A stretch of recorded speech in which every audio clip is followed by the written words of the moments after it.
one of the campaigns pre-COVID I used to do a lot was like when there were conventions for certain industries, just basically grab all of the ad IDs for all the cell phones at that location using like a geofence. It's kind of like retargeting in a way, because, you know, a lot of people understand retargeting. You go to a website, they pixel you, and then you start seeing them everywhere. This is just a backdoor way to do it, because you're just saying, here's some IDs, start showing ads to them everywhere.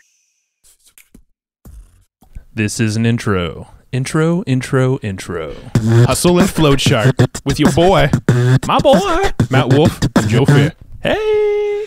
Yo. What up, my friend? I have a question. What's up? Have you heard of Hostgator?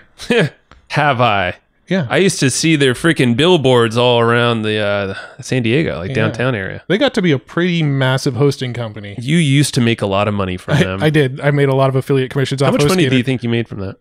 I think at the height we were making $40K a month off of Hostgator commissions.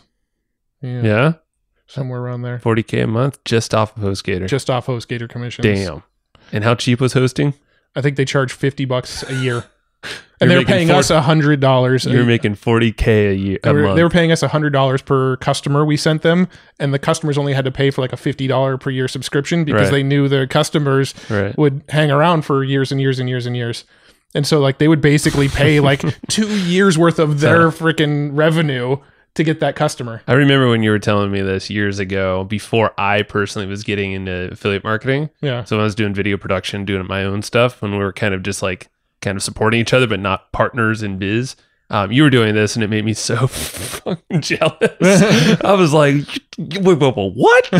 Like, you're. But then I pulled you into the rabbit hole and went, "Hey, this affiliate marketing thing, you in?" Yeah. And then of course everything else is magical. Yeah. But anyway. No, it literally was because of this. I was like, hold on. I think we used to have a debate. Even it was like, I used to think, God, there's no such thing as passive income. Yeah, we Remember did. That? We did. And then I think it was actually this, and you were showing me like, okay, you don't call this passive income. Like, like I'm not working to make this money. Like, okay. Yeah, I front loaded the work. Sure. But well, yes, there's always that. But anyway, the reason I brought up Hostgator is today we're talking with the original COO of Hostgator. He was literally there, not from day one, but basically pretty damn early on. And he exited with him. And they exited for 9-figure exit. Yes. And we'll just let Tim talk about that. But so Timothy Dick is on the show, or we've just been calling him Tim. So Tim, he's interesting, man. He's got such a cool background. I mean, his story of becoming an entrepreneur so early, but how he's applied that to Hostgator, but also beyond that. Yeah. Super cool. And so he was the COO, and they did some crazy. So he basically opened the hood of like how this company sold Hostgator that we all how probably they grew it and how they sold it. Yeah. And he doesn't spare any details. Yep. So that's rad. Yep. Super open guy. Shout out to Aaron File as well. And MindFix. He we just went straight into this episode, like down the rabbit hole. So you'll hear why. I don't have to say anything more than that. It's already there basically. But yeah, I mean, if you want to open your mind to how ads work too, like Tim is freaking brilliant. Yeah. I mean, this episode, it's a little bit on the longer side from our normal length, but that's only because like towards the end of the episode, well, where we'd normally end the episode, he started talking about like advertising and programmatic advertising and like the rabbit hole of like where advertising is going and like all the stuff you can do with the data that's being collected out there. And we're like, our minds were being blown in real time. And we're like, we can't stop this podcast. We keep rolling. And he took us on a journey, I feel like, right? Yeah. Like we in full transparency, I'll just say it right. Like we asked him about the story, and this was his story. So he walked us through the Hostgator days. He walked us through what has happened since then, like in between, and it's like all these like different alleyways almost like so. But there's a lot of lessons to be learned along the way. Oh yeah, no, this is a fascinating episode. So You'll buckle up. So get the notes because there are a lot of actionable things. But again, you got to navigate the journey with us. So hustleandflowchart.com/comp, COMP, hustleandflowchart.com/comp. Get the notes. 2 weeks from this day, they go away. But right now they're free for you. Yes. And also, Yes. We're sponsored by Ahrefs. Oh, yeah, they're back, our buddies. Our favorite SEO tool. Mm-hmm. And we were actually just talking about, what's one of our favorite things about Ahrefs. What would we do when we first signed up for Ahrefs? Like when we, $7, 7-day trial. I'm going to test this thing out. What should I do day one? Yeah. And we decided probably run an audit, right? They've got this audit feature inside there where you plug in your URL and it'll do a deep dive into your site. It'll look at all the technical SEO. It'll look at, page load times and various areas where maybe you're using HTTP where you should be using HTTPS. And it goes in depth of here's all the stuff you can fix on your site. Yeah. And essentially it's just going to give you a checklist of start optimizing. Yeah. Right. Well, and that's that anybody can understand. I think is more important. So technophobe like me can be like, okay, I get it. Yeah. My site sucks before, it's a D, and I think they grade it as well. Yeah. I think it's like a number ranking. There's some ranking. There's a scale. Basically, it shows you if you're bad, or if you're good, how to optimize anything beyond that spectrum there. So, but run a site audit. Yep. It's still the thing. It's the sexiest thing to do. Just throw it in the bar, hit the button. Here's your report, custom to you. Even better, you could turn this into a little business and sell it on the side if you really wanted to pay for Ahrefs. Yeah. But excuse me. The point I'm making is it's a really cool tool that you can use with the content you already have on your website. Yeah. You don't have to do anything else other than plug your URL in and it'll say, okay, here's what we recommend you do. And it's actionable. Boom. Yep. So that's a great use case of Ahrefs. You should go try it because they have a trial and it's only $7 for 7 days. $1 a day. So go to Ahrefs. That's ahrefs.com. That's ahrefs.com. Ahrefs, get the trial. Enjoy.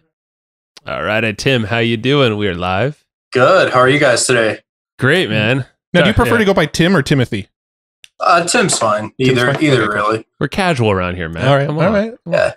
I had an old business partner named Bradley, and if you called him Brad, he would correct you. So. Ooh, Brad. Yeah. I know some people are, kind of like that, but I think it just, if they have maybe a son or, some kind of name issue like that, but it's I don't want to sound like my son. God, how dare. Yeah, man. So we got connected through Aaron File. Got to give a shout out. Always love to do that. Yeah. All the best people come from just the other cool people that we've had on the show. Yeah, Aaron's great. I went through her MindFix program. Yeah. I guess it's been 2 years ago or so. I mean, it's been a while. Mm-hmm. Can you I don't know if it's I'm kind of curious about a before and after, if you're open to sharing that kind of thing, because she's been on the show and people have asked us, but I'm I don't have a good case study for you. It's really hard to explain, but I definitely noticed a big difference. Whenever I first went on it, I had some level of success already, in terms of financially and, business wise and everything. But I was still had a massive level of imposter syndrome. Didn't really feel comfortable talking about it, interacting, going live, doing a live video, or even participating in I was in masterminds and stuff, and I was just kind of just the quiet and just observed, and just had a lot of confidence issues and things like that. And whenever I went through the program, we worked through a lot of that. We worked through a lot of things too, where there had been a lot of things that I didn't really even realize about, just money blocks where I would hit certain levels and then I would kind of just stay there, a comfort kind of thing.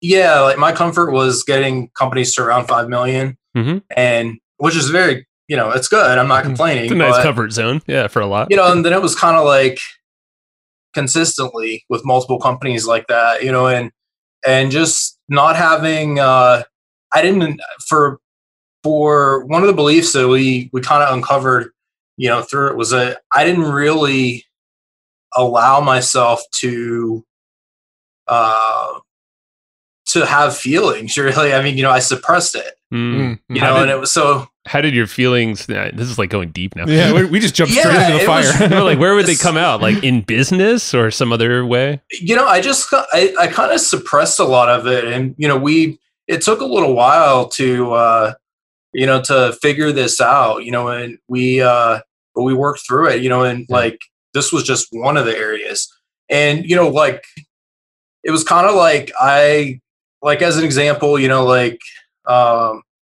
have like a big exit, with a company that, made like life-changing money. And it was kind of like, blah, okay, what's the next thing? Day. No happy, no sad, or something, really negative happens and just kind of, it was just, just kind of like, I really just didn't, I just kind of suppressed it all, and it was like I remember, like getting, like whenever I got a Tesla, the guys like at the dealership or whatever, it's just like, are you not like excited? And like, I'm like, it's a car. I mean, so now are you like totally into cars? And no, I'm just kidding. no, I mean, it really didn't change anything in terms of like my, things overall, but what it really, kind of just came down to a lot of like, just the feeling that if, any kind of like emotion was shown, that, then I would either be judged or disappointed or like showing success, and not having like that background, my family and growing up and all of that was like such a dramatic change that, I just kind of suppressed it a lot, and, so that was one of the big things, and just really just kind of got over a lot of, I guess you would say, imposter syndrome and judging myself, quite a few things. I mean, it was a really interesting thing, because I went in kind of skeptical, and it's. So, I think a lot of people would, yeah, and it's a pretty expensive program, but I was like, I had actually had a recommendation from Taylor Welch. I had I was in his program mastermind and stuff in the past, and he traffic and funnels, right? Yeah, and I had I was talking to him one day about, I'm like, I don't know if I'm burnout or stressed out or what, but I'm just like not happy. And I was actually, I think the trigger for it when I was talking to Taylor was, I was like playing it very small, in terms of like, I had like people coming to me for consulting, business consulting, and a lot of what I do now, with M&A and stuff like that. And I would turn a lot of them away, and there wasn't really a good reason. It was more just a confidence thing. I heard something recently. Who was it? It was someone, we recorded an episode last week. It was Dan Martell. That's who it was. Okay. And he was, I'm sure you know him, but he was talking about there's a lot of folks who will get in their own way subconsciously because they know they have to fulfill that thing they're about to sell. So for you, it could have been like, shit, I have to do another, like I have another client I need to fulfill, or I'm obligated now to, make this transaction, this person happy. So, and I heard that's such a super common thing that I know I can relate to. And probably most people that have to do everything themselves or choose to. Yeah. And I think, all this stuff is like, I wouldn't say that like any of it ever goes away. I think, most entrepreneurs always have things like this that, come up like at each level. It's just a little bit different. A lot of people think that at, once I get to the next level, or once I hit, certain milestone, certain revenue, certain number of employees, or, whatever, that, things are going to,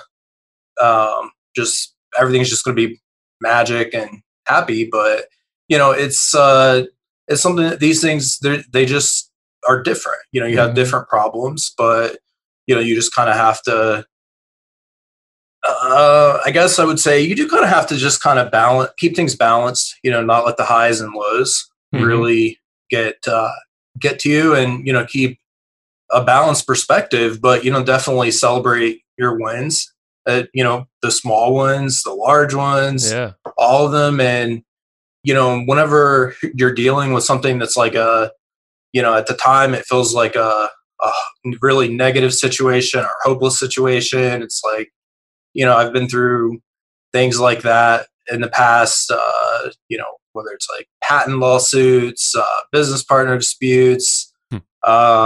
Lots of money lost, I'm sure, along the way. I lost $1 million in one day. There you go. That'll do it. That was and that was like cash money. Jeez. Like, wow.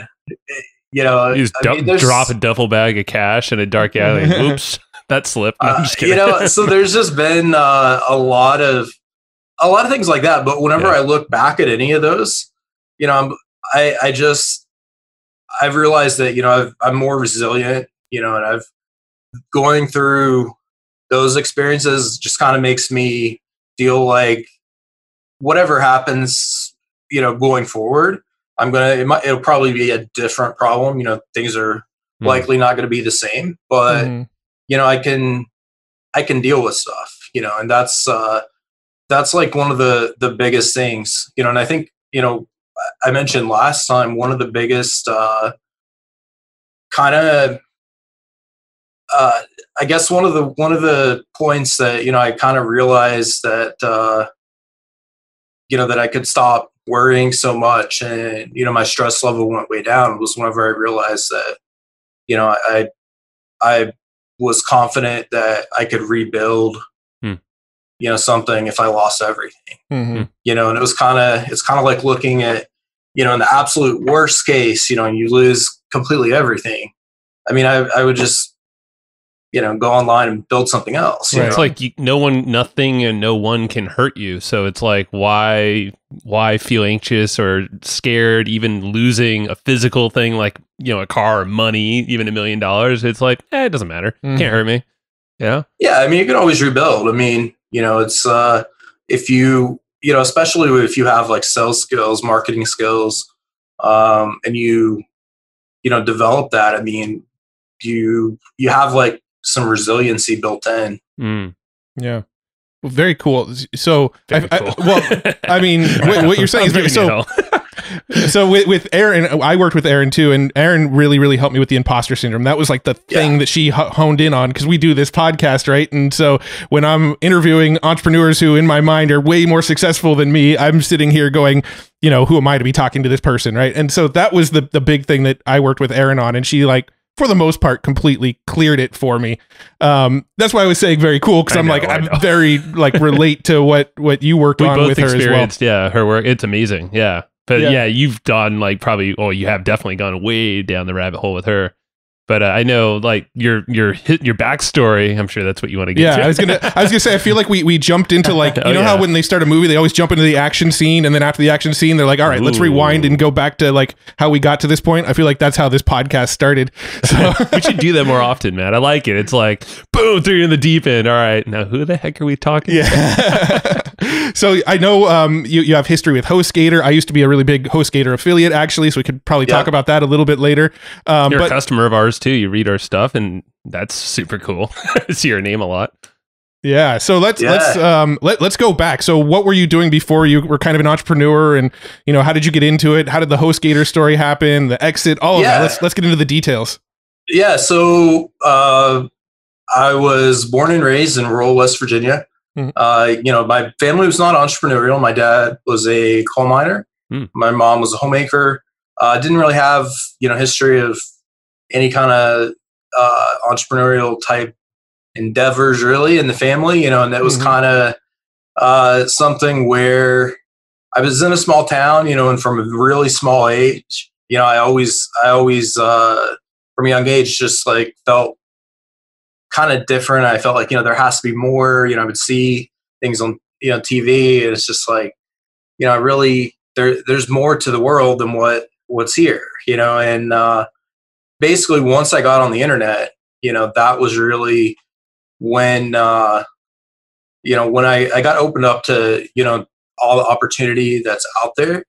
And, I just kind of self-taught, started a computer repair business when I was in middle school. Put up flyers around town, and I just figured, if I can't solve a problem or research and learn, then I just won't charge the person. So that's cool. Just kind of from that led into web design. And this was late 90s, early 2000. So I was doing web design, but the problem was there weren't really a lot of customers for that locally.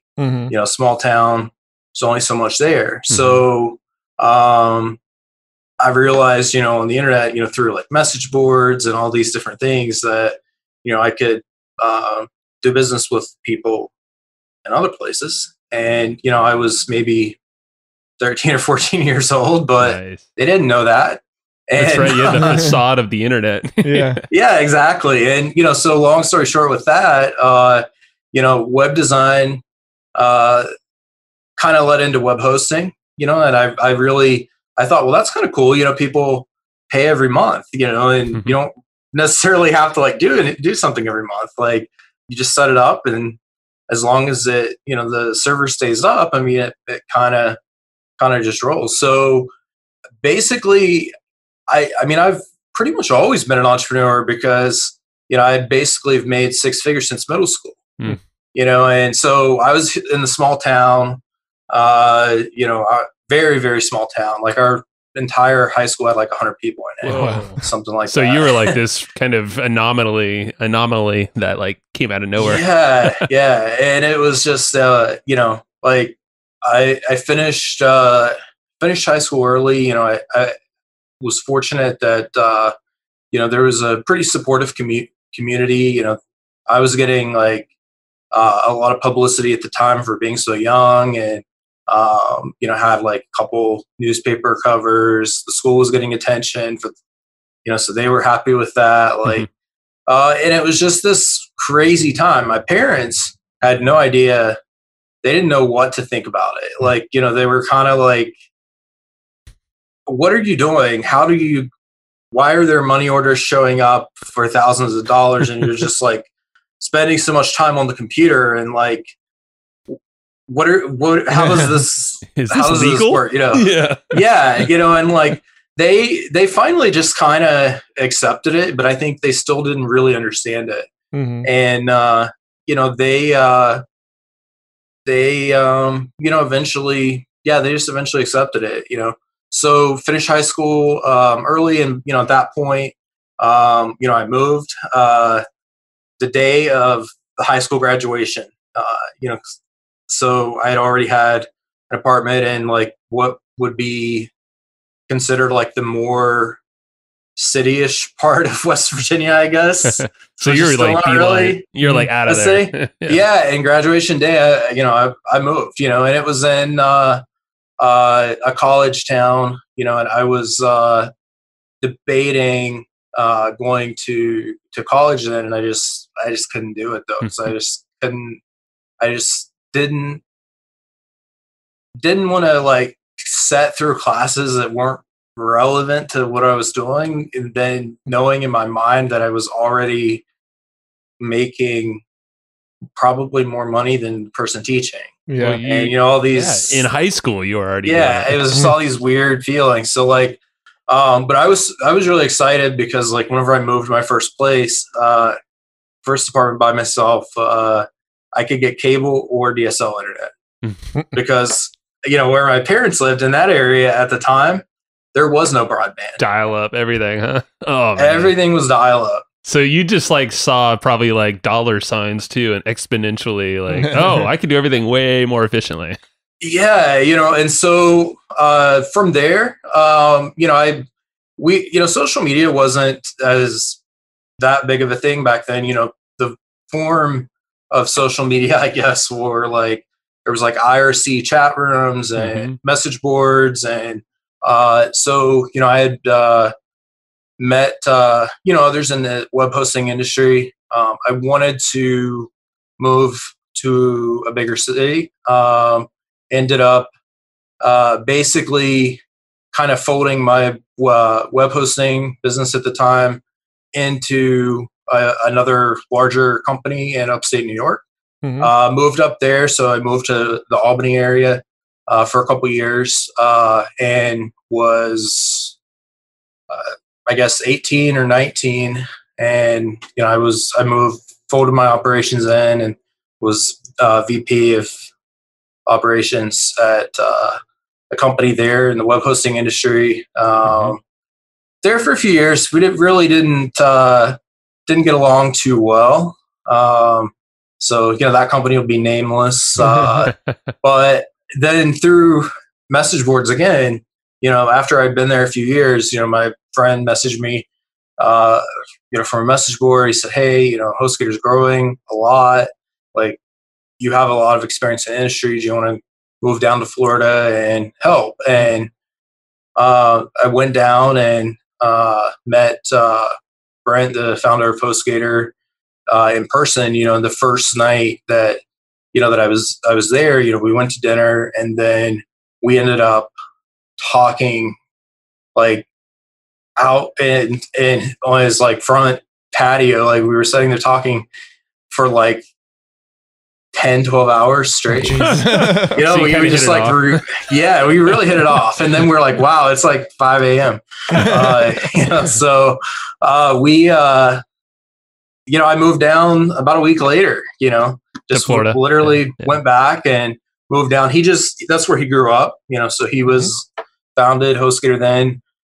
I think at the time there were about 9 employees or so. I don't really remember the exact number, but it was pretty minimal. But the company was growing really fast, and whenever I went in, it was he was already growing the company, but I went in and set up like the accounting, the operations. The more like his version of accounting at the time was, I don't use any accounting software or do anything because there's so much money coming in that the bank account balance just keeps going up so fast that so I just save all my receipts and put them in a big plastic bin and give them to the accountant at the end of the year. And I guess that year they had told him, they're like, "We're going to bill you at like $65 an hour to go through this stuff." His accountant must have hated him. Yeah. So that's when you showed up, huh? Yeah. And I'm like, okay, so you're doing almost $10 million and you're not really tracking any of this. Like, there's no bookkeeping, none of that. Yeah. So I got all that set up, a lot of the initial hiring. We realized pretty quick, South Florida wasn't going to work because the real estate was still pretty expensive there. This was kind of pre-crash. And so we were looking at office space. We were in this little strip mall in a tiny little 1,500 square foot space in the strip mall. And we finally decided to look at other cities, because hiring was expensive there. Real estate was expensive there. And we ended up moving to Houston. It was mainly just because of the taxes, the cost of living, all, there were some data centers there. So, hiring was a little easier. And we went from that little strip mall space, 1,500 square feet, to actually buying a 35,000 square foot building. Whoa. And, when we got there, it was kind of like, it was a 4-story building, and so each floor was about 10,000 square feet. So that was, going 1,500 to just one floor of the building, that'll last us forever. The rest of it was, had tenants. So we were taking one floor. We had tenants. We'll never outgrow that, and of course the building was, filled with, and we had to non-renew leases, like, pretty much within a year, because we hired hundreds of people. So that was mainly personnel then. So it's were your servers and all that stuff in there as well? No. All, wow. None of that was ever there, and so but we were 24/7, so we had 3 shifts, and just everybody was in-house. That was one of the things that was unique with HostGator is there weren't any remote employees.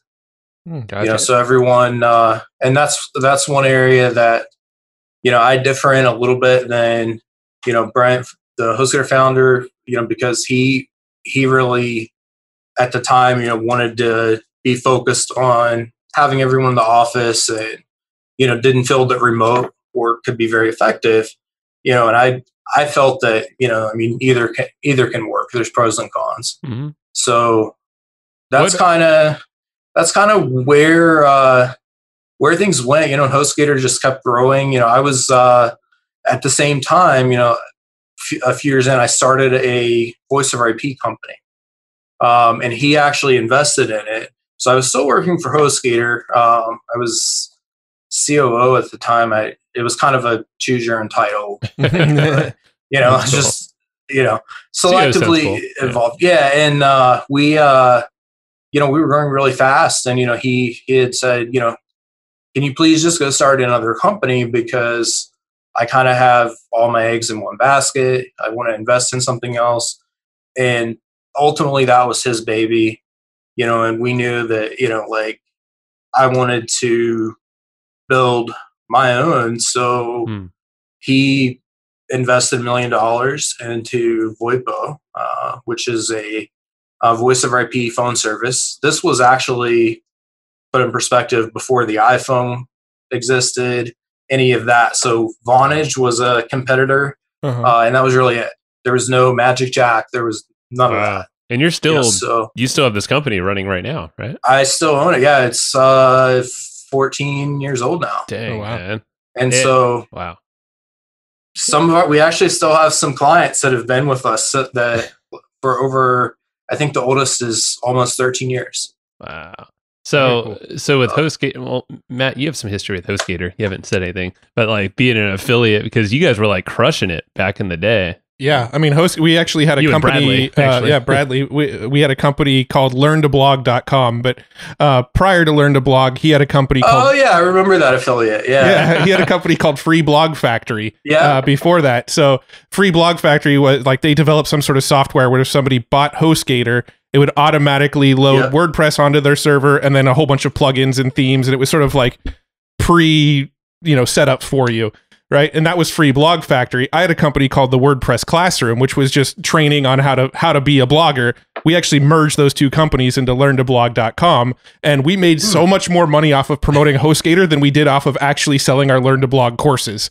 Because we were paying out millions of dollars a month. Yeah. I think we got to a point where I think it costs $50 a year for your HostGator account, but our commissions were $100 a sale or something like that. Yeah. I think we topped we had a tiered payout scale, and I think the top was $125. Ooh, you were close, Matt. Yeah, I think we were about $100. Yeah, $125.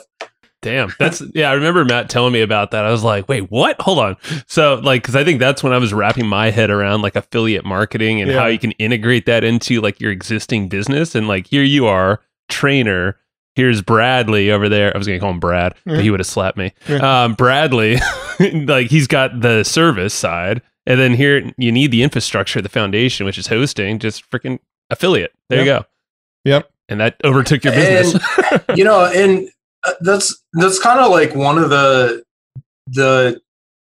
approach that you took, with, I didn't know you back then, but, obviously all of our top affiliates were doing something along those lines in terms of they were adding something else as a value add to get someone to sign up. So we had someone that would give a free website, which was usually WordPress, and I'll give you the design or the templates. You just have to get the hosting, and you use the link, and get it, sign up for whatever plan you want. Yeah. And, then you got the commission on the back end. And that was, so many people in the affiliate program, we had tens of thousands of affiliates, but most of them didn't really make that much money. Most of them, because they would just like, they didn't look at it like that. They looked at it as like, I'm going to sell this hosting to someone, send them my link. Yeah. It's like, no, if you add something of value and make it like just kind of like a value add. I mean, it's so easy. Yeah. Well, I know for the longest amount of years, maybe still, Pat Flynn, I know this was a competitor, but Bluehost, I think that's been his like longest standing affiliate commissions. Like when he would publish all these reports, it's not like we know it's all the public numbers, and Bluehost, it just seems like one of those things as affiliate promotions that's like, here's a foundational item that we all need as an owner of online businesses. Yeah. Yeah. And that's something that, obviously like affiliate marketing in general, is something that it's a good model for both sides, because for us as a company at HostGator, even though like some people, may look at it as like, well, if we were paying $125 to some people and the customer was paying $50, we knew what that customer would more than likely stay, and it averaged out to the customers would stay for years. So for us it's kind of the bulk of our growth really at HostGator was affiliates and AdWords, yeah. Google AdWords. Those were the big things. I think when I knew you guys were getting like big time, I saw billboards around San Diego. Yeah. I remember that. Like there was like a big push like in the heart. I was like, what the hell? Like geez, hosting. We got to a point where we had we had Google reps, like, and Google actually had like I think it was 4 full-time reps just focusing on our account. Full-time. Like we were spending so much money with them. We were spending like 7 figures a month. So, yeah. It was basically to the point where we couldn't really find anything else to do online. So that was where it was like, let's start doing billboards. We did a NASCAR team one year. Oh. We did a UFC fight, and the guy had like the gator on it. Yeah. And then Brent's I'm a little more conservative. Brent's a little crazy. He likes to do wild things. And so he put out this ad, and, he didn't really think anyone would do it, I guess. But, he offered to pay someone, I don't even remember, I think it was $10,000 to like get like the logo tattoo on their forehead. Of course, somebody did it, and then he found this guy that was like an amateur boxer or something. And the guy was like, I'll change my legal name to HostGator. And so then every time he would go to his amateur boxing matches or whatever, they would announce him, and it would be HostGator, and his last name was .com. Wow. We just did all these crazy things, and that was really, we were just at a point where there was so much growth that we were just finding things to do at that point. You're kind of having fun with it at that point. That's interesting. Yeah, that's a good problem to be. Good situation, huh? Yeah. And the billboards, we actually had more billboards for hiring than we did for the service itself. I remember that actually. You did have a lot of hiring, and I mean that just shows you were growing somehow, probably not through billboards. That's just it's such an interesting concept. Yeah, and and it was something that one of the biggest things there is that there were some things that we maybe did that were, not conventional, but we didn't really have any external influence. So, like I was, 20s, like 20 to 21, something like that during that time. The founder of HostGator, Brent, he's 3 years older than me. So, he was like 23, 24. And, so we just basically, we knew that we just wanted to provide really good service, focus on that, and just kind of use common sense and do the right thing. So all these different challenges that would come up with growth, like, I mean, when you hire hundreds of people, you run into a lot of really interesting situations. Anything you could imagine and stuff that you wouldn't even imagine, like you start having to deal with. But we didn't have any venture capital or outside investors or any pressure that was like an external factor. Yeah, there was like less guiding us, less red tape to just make quick decisions on things like that. Yeah, and so there were a lot of things that we were probably able to do that some other companies might not be able to, because of the they have certain parameters they need to stay in. So do you think just really focused on it? Was that like a really big part of the growth, you think? Oh, yeah, I think so. Because there's so many hosting companies out there. Like I mentioned, Bluehost. I mean, they've been around for, I don't know, maybe around the same length of time. It seems like they have always been in the game. Now, didn't Bluehost exit to the same company that HostGator exited to? Yeah. So they're actually under the same umbrella now, I think. Yeah, we talked about that last time. There's like 30 or 40 hosts that are under the same umbrella. Basically, an investment company bought up like all of the hosting companies that they could. GoDaddy was one of the only ones that they didn't buy. They were bigger, and so they spent about $2 billion buying hosting companies. Wow. HostGator, Bluehost, and iPowerWeb, and basically on those top 10 sites, like 8 or 9 of the 10 they own. But the way they operate, they don't integrate the brands. They integrate behind the scenes. So I guess it's not entirely true, but they don't publicly integrate. So all the systems, servers are probably all similar. Yeah, you're literally talking to the same support people at Bluehost and HostGator and on the same infrastructure and servers, but they just know that if you cancel service with one and switch, well, it's probably one of their brands and you just don't know it. Yeah. So that's kind of their model. But yeah, HostGator was sold to them. It was a couple $100 million exit. So that was. Did you have some equity in the company at the time too? So I didn't have equity. Brent owned all of it. I didn't have equity, but I did at the time of the sell there. I benefited quite a bit from it. So I'm curious, how did the exit go down? Like, how did you and Brent sort of get the news? What was like the atmosphere in the company as it was coming? I'm just fascinated by it. So I had actually about 3 years before the sell, I had kind of phased out of day-to-day type stuff and actually moved out. That's when I moved out to California and moved VoIPO out here because I just really didn't like Houston. And VoIPO was like starting to take all my time. So then I was kind of just like selectively involved.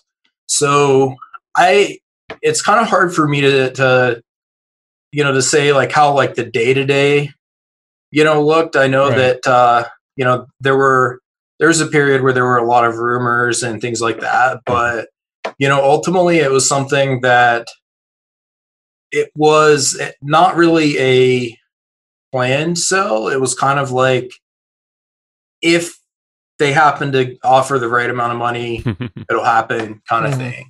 And, once, situation.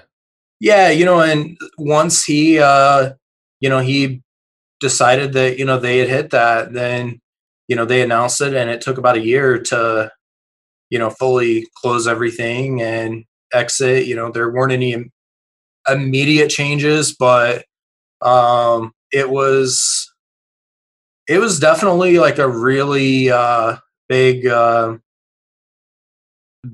coaster for everybody. I mean, because like one of the interesting things is it's like when you have a big exit like that, like even Brent, like he was one of the I remember a call with him and he was like, I'm like, you should be happy right now. Like, I mean, he was like, I think he was 34 at the time, and he got, several $100 million in a lump sum wire transfer, and he's like, but now I'm not a billionaire. Because the whole worth of the company and all that. Yeah. And it's like, well, a couple $100 million, that should be enough, right? And it's just like, no, there's more pressure now to, to grow that into more. And that's one of the interesting things that I've seen is that I've seen that happen over and over. There definitely is, at each level, we all think that we'll, kind of be happy and, content, but most true entrepreneurs, we're just kind of like, might take a few months off or something, but I mean, it's very hard to just stop. Yeah, the goalpost just keeps moving. You and I were just having that conversation before. I think it was partially because I kind of knew that story, so I was talking to Matt. But we're like, it is interesting as an entrepreneur because we don't know how to stop. We're so driven. We see problems in the world that we know we can solve, so we do it, or we find the resources to collaborate on it. And so how do you make sure you're in? Obviously, you already talked about Aaron and Mindfix, and maybe Brent needs a little bit of Mindfix. Yeah. But at the same time, how do you keep yourself, I guess, where those goalposts? How do you keep yourself happy throughout that whole process of knowing, like, hey, there's more to be done? Like, do you have any daily routines that kind of keep you in check? For me, like that, that's really been investing, consulting, and basically being able to like experience other projects, challenges, industries, work with different people, but not have to go fully start entire companies. It's almost like come in and inject your wisdom and collaborate and kind of, see what they already have going in motion. Because ultimately, I mean, I'll be honest, like VoIPO, it's 14 years old. It's, it's kind of, there was a period of time for sure where I got bored with it, and it's just kind of like, it's kind of on autopilot. It's, we have about close to 100,000 customers all over the country. So even with churn, we're still growing. Our growth is not what it was in the past. But it's still, growing as a company because we were on the 5,000 list a couple times. Nice. But then, I can definitely tell looking back, like the time whenever I kind of got bored with it, that's when growth slowed down a little bit, and so it's just been a slow and steady because I kind of look at it as a kind of a combination of a SaaS company, software in the cloud, with kind of like the stability of like a utility, like telecom. Yeah. Because that's really what it is. It's kind of like this, not talked about a lot, I guess, technology. Like it's been around for a while, voice over IP, but it's almost like, no disrespect, it almost sounds like a boring company. Well, isn't what we're doing right now, VoIP? Yeah. Oh, yeah, I guess so. Huh? Yes. I mean, there's so many implications, but it's like, I'm just seeing it as like this amazing, boring, stable, recurring income company that allows you to kind of do whatever. And it's interesting that sometimes the boring industries are the ones where there's the most profit and least competition. Sure. And so another thing that a lot of people find really surprising about VoIPO is that over 80% of our customers are residential. Interesting. People with home phones. We have a lot of seniors, and a lot of people that have kids that they don't want to have handling like their iPhone or something, or a lot of people that make a lot of international calls because those rates are still pretty expensive on a cell phone. Then we have business customers, and we have some that have like the, I guess you would say, the phone system in the cloud, with extensions and routing, and that's obviously accelerating a little bit, due to more people working from home. They can use still be on the same phone system, but use an app or a phone at home, or pretty much whatever. But the bulk of our business is still in that residential space, where the customer has an adapter, they plug it into their router, and then they just plug their phones into it. Normal, regular house phones. That's pretty sweet, man. I mean, yeah. Well, I just love the fact that it's still such an easy, not easy because obviously you built it out and all that, but it's just such a I guess, passive or understated thing that you've made. Yeah, because it's like, so it works just like traditional home phone service. So people really, wouldn't know the difference.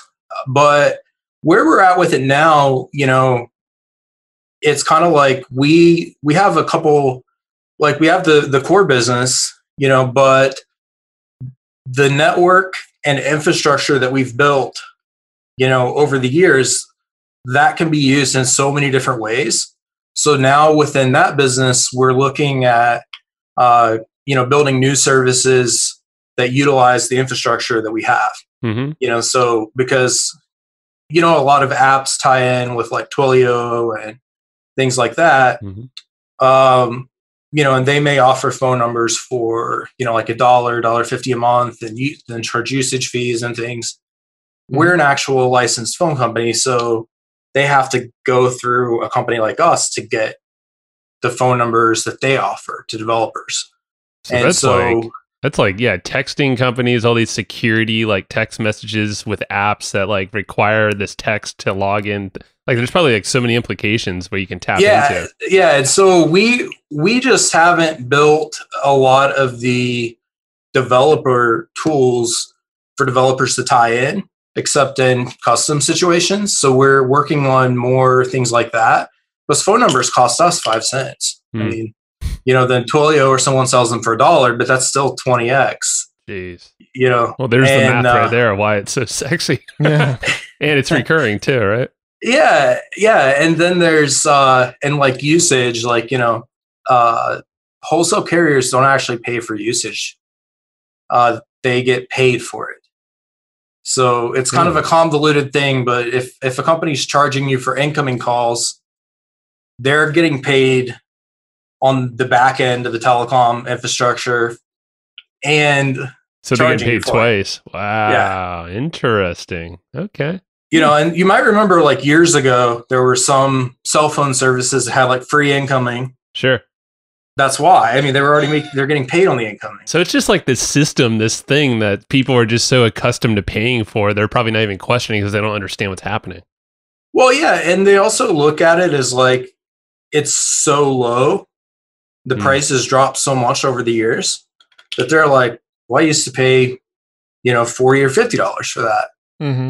So for our residential customers, it works out to around $7 a month for unlimited calling, unlimited features. That's a no-brainer compared to like some local company or whatever, big name company even. Yeah. And there's still a pretty steady market in that, but I know that market is, it is going to decline over time. So that's why we're focusing on the business side. We have like the phone system and a cloud kind of offering, but there's already a lot of that out there. So what we're really looking to do there is just figure out what are some cool creative things we can do, like with messaging, so like using like text messages, because all of our numbers are enabled for messaging. So we can tie that into software for like a live chat where people can text in, for marketing support, conversational, analytics is another big one, because since I love marketing, phone numbers are so cheap that we can use them for tracking. So swapping around phone numbers on websites or wherever else you use. Yeah. So like, let's say that you have like the most simplistic way to put it is like you have, different ads running in different places. You put a different phone number on each one. So if someone happens to call instead of click, you would know they came in on this phone number. So that ties into this ad. But you can actually automate that where, on your site, instead of putting in like a phone number, you can just put in like some JavaScript code that will dynamically generate a phone number when someone comes in, and automatically label it in your system, as far as like they came from, this campaign or however you want to link it.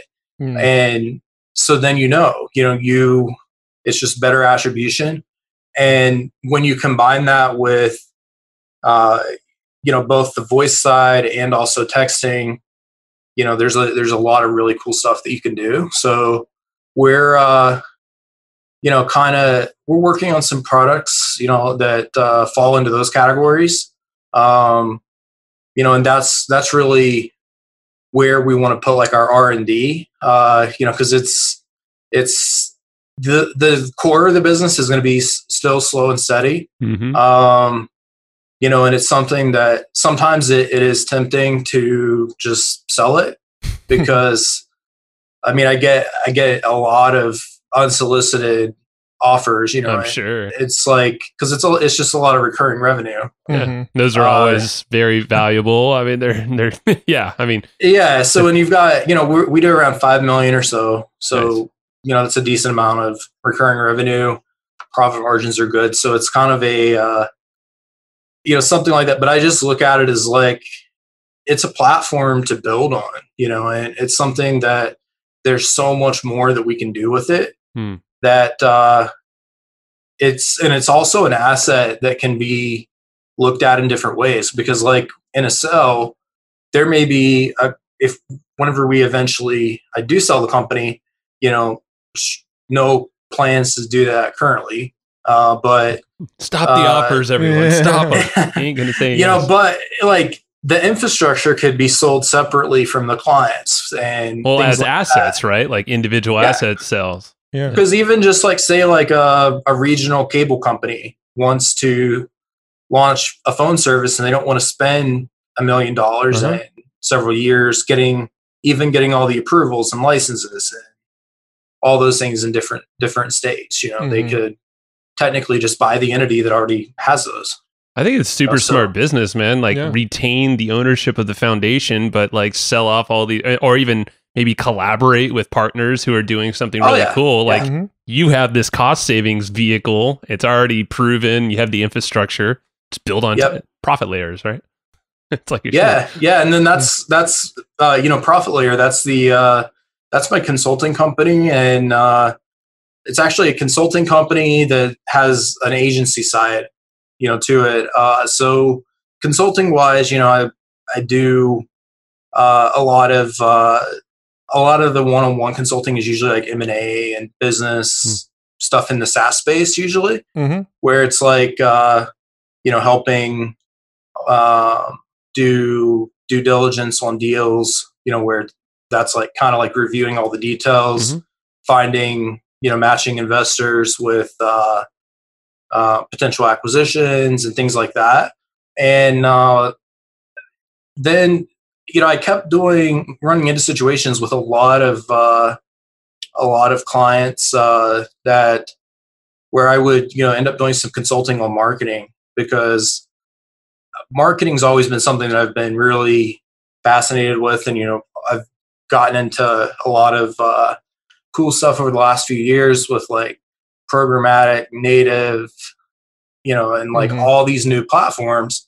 And, but I would have these consulting clients sometimes that would, they would want to implement marketing, and I could tell them what to do, map out a plan, but then they would have a hard time finding someone to execute it, or they would get an agency that there are just a lot of bad agencies out there that I was really surprised at like how, there are some good agencies, obviously, but there are some that they really basically, I think the biggest thing is they don't really take any, they don't have any responsibility for how they manage the account necessarily, or the return that they get. It's just kind of like a lot of companies just kind of gloss over that too, because they're just like, well, I guess they tried, so what can they do? But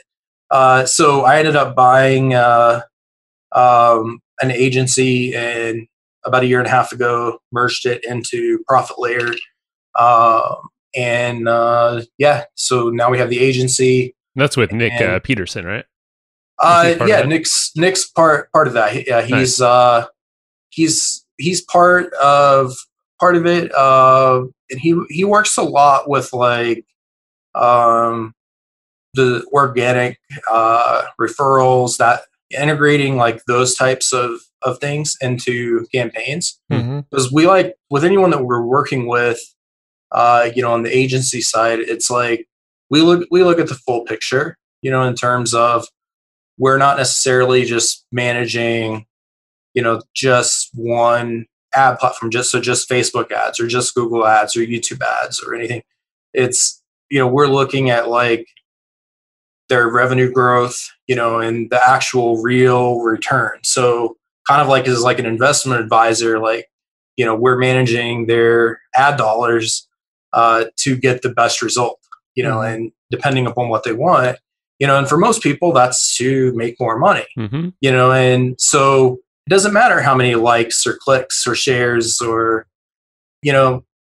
leads. You could get cheap leads, but if none of them close, then, you don't make money. So we look at that full picture. And so Nick actually, he works with a lot of the organic.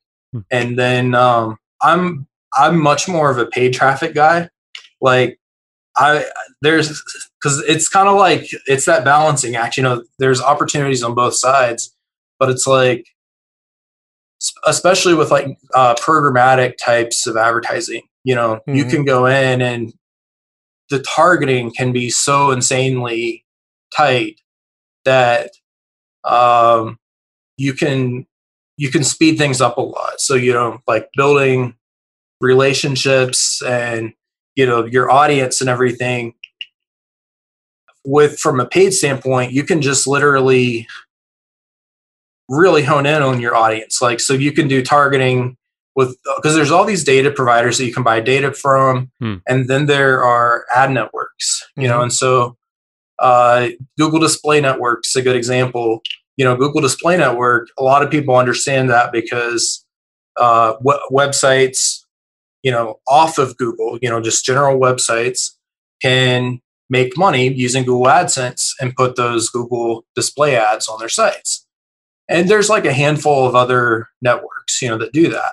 So basically every site that's monetizing their site, if they're not managing it in-house, which very few are, they're using like one of 10 or so display networks. It might be Verizon or Google or, any of a handful of them. And so we can go in and, with native, we can literally like place, do placements where we can literally find a spot on a site, that is monetizing there. And it has like, it has like a certain number of impressions available per day. And if we're the high bidder, we either run out of, basically we just max out the number of impressions or we're outbid. That's it. There is no algorithm to fight with. It's literally just say, here's what we want, give it to us. And outside of placements, you can do the same things with like, by bringing in these data providers with behavioral stuff. So one example that's really interesting is the cable companies sell data to a lot of the data brokers. And so there's a filter that we can use. And this obviously wouldn't, any of the targeting it's not going to be 100% or it's not going to cover 100% of the people, but it covers a decent enough number of them that it's definitely useful. But with the cable companies, we can target if someone is impulsive or not. Oh, wow. Because they may need the offer to be structured differently. And it's like, well, how does the cable company know that? Well, they know if you fast forward a lot. They know if you skip around when you're watching TV or if you watch shows fully in order in episode by episode. So little things like that. And so you can use that obviously for, structuring an offer or, like if it's someone that's impulsive, you might want to have a sale that's ending that day with a countdown timer. If it's someone that's not, you might need like a more methodical offer. And so you can do these things and you find the most interesting things that like you may never even know, because you can basically take like an audience that you already have or a list that you already have, or even just put a pixel on your site and a pixel for your conversions and feed that back to some of the data providers, and they'll actually basically build out that profile. So what are some data providers that you use or recommend? Yeah, so it's kind of hard to say. It depends on what you're looking at, in terms of the data, because literally there's like thousands of them. Okay, so it depends on probably niche and all that special stuff. Yeah, and they all kind of have like their own specific, I guess you would say, like ways of obtaining the info. Mm-hmm. So, I'm just like looking through a list of some of the common ones that I use. There's like, Experian, there's, Isn't Tower Data one? Tower Data. Yeah, Datalogics, Data Lab, D&B. And what I actually do is I use basically a DSP platform. There are a couple DSPs. It's just what's that? Display side. Oh, okay. So display side is kind of like the ad buyer side, and SSP is that would be like the actual ad network, like Google Display, OpenX. Okay. All those. There'd be like the publishers on the supply side, but on the demand side, there's a few softwares. AppNexus is one that I use a lot, and it's basically, think of it as like an interface that ties into those networks. So you can use the Trade Desk or AppNexus or MediaMath. Like there's a handful of platforms, and the difference in it is that what providers they integrate. Because if you were to go out, it wouldn't be efficient for like all these data providers to offer everything to individual advertisers. Right. So basically, whatever platform you're using, you can just add all these different whatever data providers they integrate with, and most of them are integrated with all the top ones. And you can like use that for targeting and layering things into your advertising. That's cool. So you're basically like combining all this data from different sources depending on where you're looking, and then you have the ability to essentially bring in that data into an interface and then hook it into any kind of ad network or platform where you want to deliver that ad. Instead of just like going to Facebook and like, hey, let's do some targeting here in Facebook. Yeah, it's kind of, it's kind of like the same principle, like the data that Facebook has for that targeting is data that they've collected. Mm-hmm. This is just using data from other sources. Yeah. And it's anonymized. So, a lot of people are kind of like, a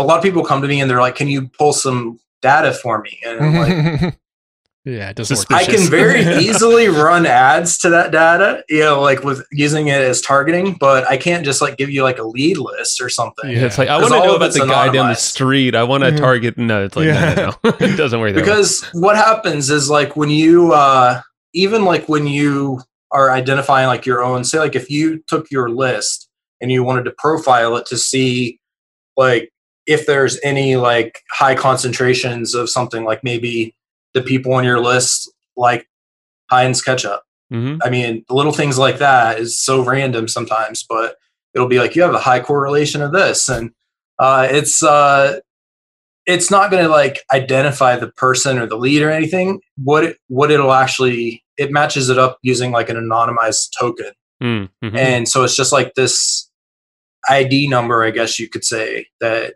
you have no idea who it is, and all these different providers, they do the same thing. So you may get tokens for someone from different providers, but then when you put it into the networks, there's like a few, of the ad networks, they're kind of like directly integrated.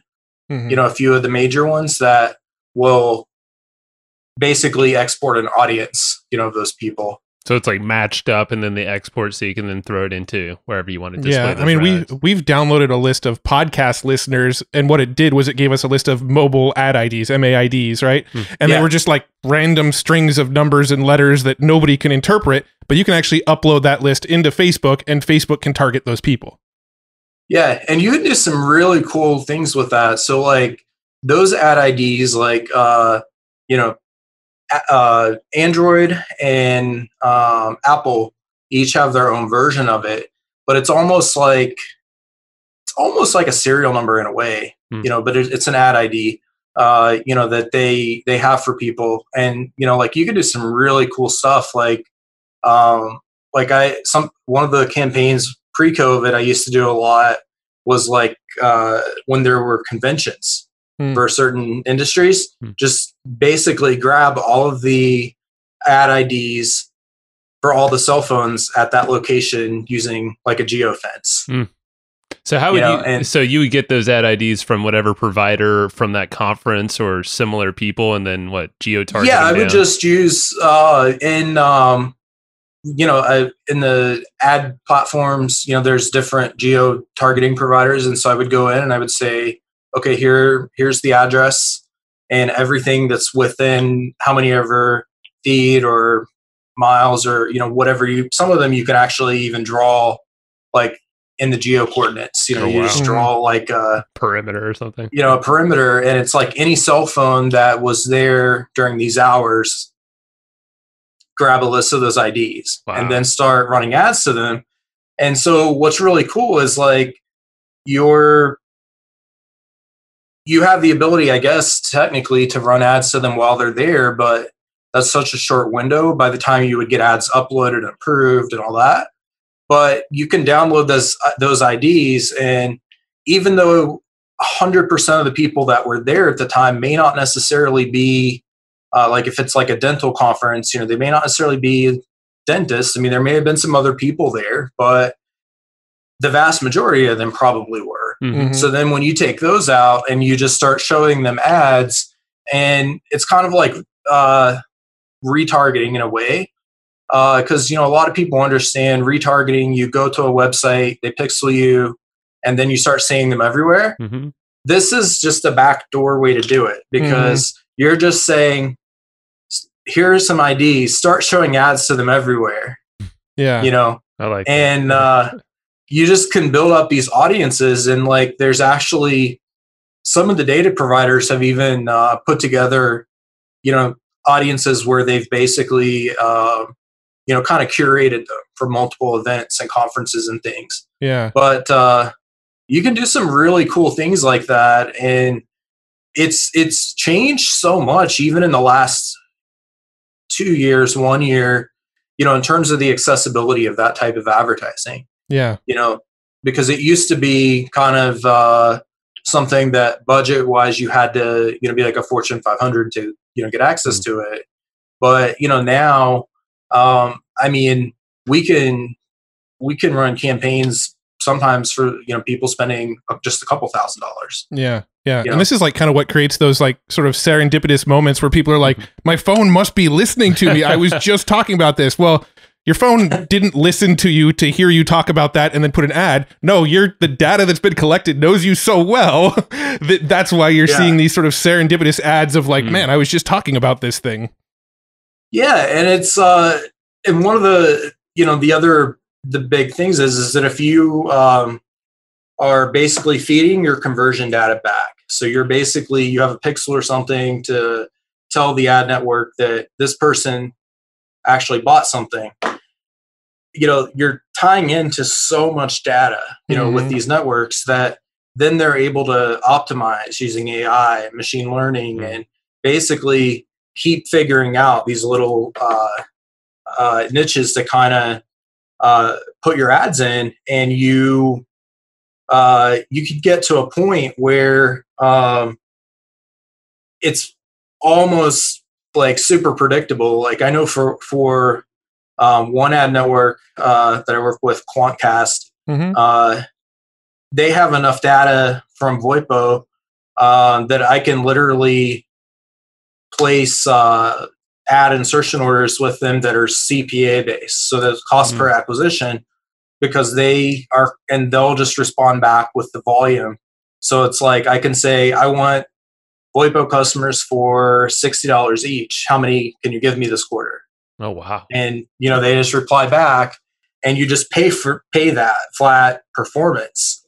because they have over, a year of conversion data though. Right. They know how to target, they know how to expand, get more of those similar people. Yeah. And so, when you build things like that, that's like a really powerful asset, and it's kind of like, just like having like an email list or, a subscriber list, like a YouTube channel or a podcast or anything like that. If you're collecting data and pixels and have, pixels on your site for different ad networks, that's basically like an invisible list that you can advertise stuff to. Sure. Is this pretty much, this sounds like the backbone of pretty much everything you do, and we should probably wrap it up pretty soon here too. But I just checked the clock. I was like, oh, we're already over time. Oh yeah. But this is is this like just really fast? Like, was this how HostGator, like, was this part of your growth as well over there, and pretty much any other thing you do? Actually, it wasn't because it wasn't as accessible back then. Right. It was still a little too early. Okay. So it wasn't really part of HostGator. HostGator was basically AdWords and affiliates, pretty much. Gotcha. But for VoIPO is started with referrals from HostGator, referrals, word of mouth, AdWords, and then a lot of this programmatic. And and like within our agency, we work with a lot of people. Like we run traffic for the Abraham Group. We run traffic for Harvecker, Steve Sims. I mean, a lot of people, that you guys are probably familiar with too. In the same circles, and everybody wants to be on Facebook. And we have like two of my partners in the in the agency, because I mentioned I had acquired an agency, to put in the consulting firm, and the two founders of that agency had been the internal media buyers for traffic and funnels, and they had left to start their own agencies, Seth Pennington and Glenn Hodnott, and they are very big on Facebook, and like we still run on other platforms, and we have a couple full-time media buyers, but like they love Facebook, and I'm just like, but you have to fight with an algorithm. Like there's so many variables. Like to me, it's like a lot of this stuff is maybe a little more technical and it's not as visual, and Facebook has really, one of the reasons it's so widely used is that, they make it fairly simple to get started at least, and it's kind of visual and and so this is more of just a little bit of more of a manual process. But as companies are building, more software to, access and manage these campaigns, then, it does become a lot more accessible. But a lot of people still don't understand it because, one of the ways to look at it is like social is just one part of the internet. Facebook, all that is one part of the internet. Even when you combine Google and, YouTube, AdWords, all that, that's still just a part of the internet. There's like all these other websites out there that you can get your ad on. And if you can put your ad on, like an article talking about the benefits of the type of product you sell, and there's like a banner spot available there, and you can put your ad on there for like a few cents, that's just like leaving a lot of money on the table. But it still comes down to the fundamentals that you have to have like a solid, offer, something that people want to buy. Like you have to have, a solid flow, for like your site or funnel or whatever. But there's a lot of cool stuff you could do. Seems like a great opportunity, and especially if people don't know about it / don't even understand it, and there's no like interfaces to easily access it. It's like this is a pretty good opportunity if you want to scale something you're already doing with AdWords or Google or Facebook really well. It's like, dude, take it over here and apply some of that to new properties. What we do a lot of is really just scaling scaling. We don't work with a lot of like people that are looking to start something new, 0 to 1, but we'll scale them up. And in some cases, the spending 6 figures a month, and just Facebook even. So Facebook, Google, or whatever. But we don't say that everyone has to go this route. It's kind of a, we look at everything as like, there's no one size fits all. It's like YouTube is really good. I love YouTube, but if you're not good with video, you don't like making videos, then go somewhere else. We're not going to push. Yeah. It's just like there are different opportunities and different ways to build things. And so we work with people to kind of figure out what's best for them. And, I just love like really working with people in, like I said, different industries. And sometimes that's like just as, consulting, sometimes it's marketing, but it's just really interesting to see like what comes down to like fundamentals and then the little nuances, so like we have like clients in like the mental health space. So that has a little bit of a unique twist, because we have certain guidelines about what we can say and not say. And, but it's like still like the fundamentals of marketing and especially online marketing, most companies and businesses that are in like that space are not really doing much online. So for someone that is doing it, they have a lot of opportunity. Or like we partnered with someone that we're working with, Cash Cow Farmer. It's accounting software for farms. It optimizes like how many acres you have, and it looks at the commodities markets and figures out, here's how to optimize your farm based on the commodities market projections this year. Oh, wow. So it tells you what to plant. Yeah. Clever. And it's just kind of like, that's like I would have never even known something like that was needed or existed, because I'm not a farmer, but someone created that, and now they're like, how do we get it out there more? And that's where you can do some of the cool stuff, like going in with the native advertising programmatic and find farmers that maybe also subscribe to certain business magazines, or so there's kind of a little bit of an overlap. Paid ads and do are so cool things like that. Yeah. You can just do anything you want with them, really. Yeah. Wow. So cool. Dude, this has been like I feel like under the hood of what you have Hostgator, so you're so generous sharing everything there, but like the inner workings of that growth, obviously your story throughout the whole thing, but then a lot of the stuff that's just not talked about, like the programmatic advertising. I don't think anyone has ever talked about it this way, at least not in our show. Not at this depth, native at ads least. too. Yeah. So yeah, it's something that, I'd be happy to, try to come up with some basic resources, to put together and send over to you guys if you want to. Oh, that'd be amazing. Distribute it. I mean, that'd be great, because it's one of those things that's simple, but it's just not well known at this point. Dude, that would be forever indebted if you made like a training or something. We could share it with our podcast folks community.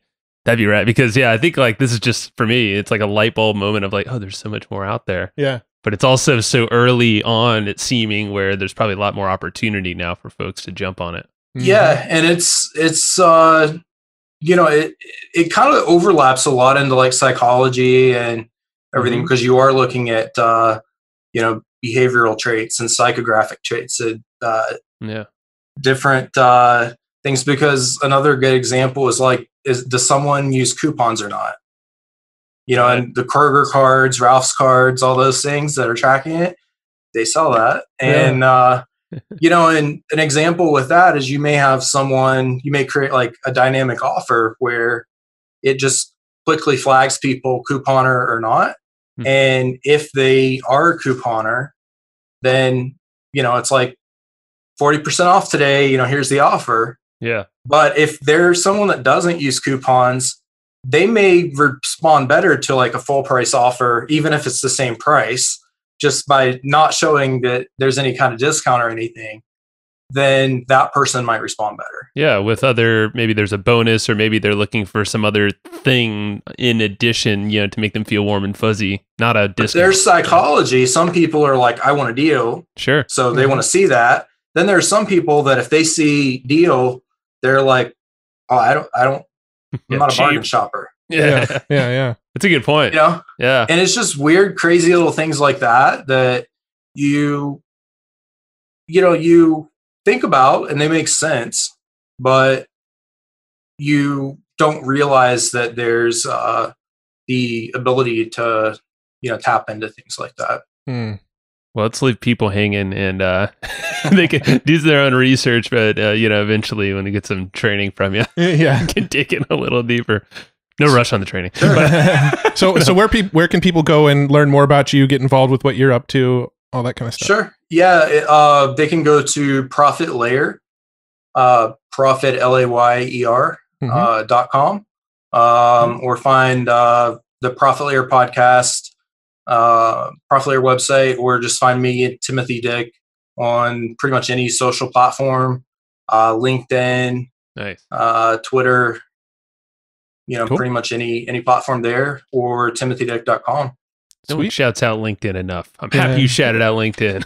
I love LinkedIn. I do not like LinkedIn paid ads, though. I haven't heard a single person that does. Yeah. They're not a sponsor right now of these episodes. Yeah.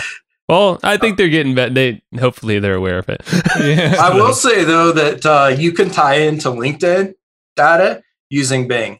Okay. So if you advertise there, they've recently, in the last year, they've basically integrated that. So the backdoor way is to use Bing. To tie it into job titles and things, is use Bing. Oh, very cool. That's a little I didn't know that. Yeah, no, that's awesome. Well, all cool, right. Timothy. We'll link all those resources up in the show notes so anybody listening could find easy links over at the website. And yeah, thanks so much for spending this much time. We went about 20 minutes over what we anticipated, but well worth it.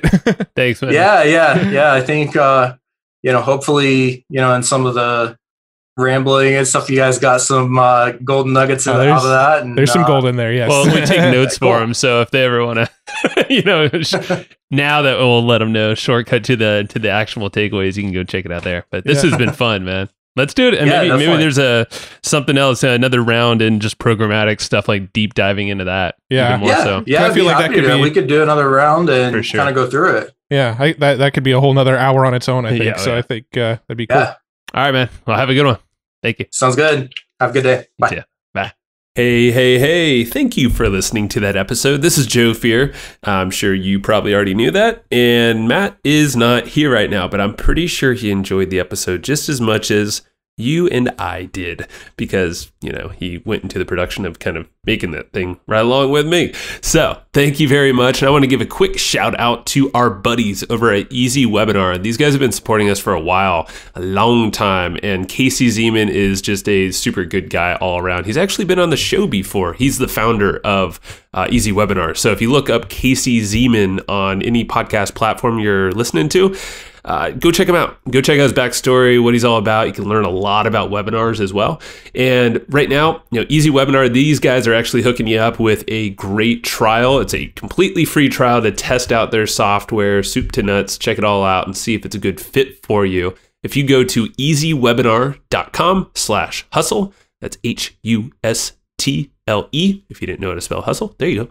So if you go to easywebinar.com/hustle, you can go grab a free trial. And Easy Webinar literally lives up to its name. It's super simple.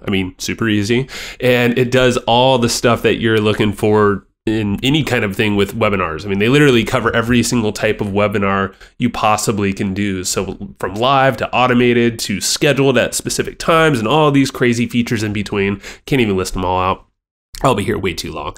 They give you a ton of advanced analytics, what's working, what's not during your webinar based off all these actions. You'll see who attended, how long they stayed, if they clicked the offer or if they didn't.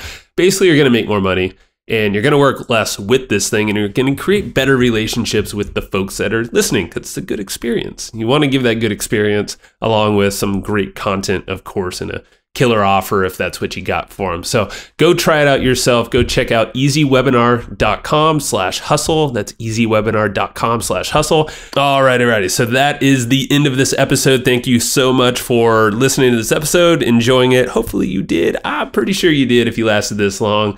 And go check out Easy Webinar when you get the chance, and we will talk to you next time. Bye-bye.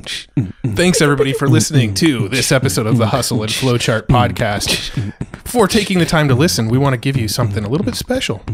Every single episode that we do, we actually have somebody on our team take notes. We basically have a Cliff's Notes version of every episode where you can go and find all of the tips and tactics that they laid out, all of the resources that they laid out, all the good stuff from this episode. We actually have a nice simple notes version that you can find on our website. So go to evergreenprofits.com, find this episode that you just listened to, and give us your email address and we'll send you the notes.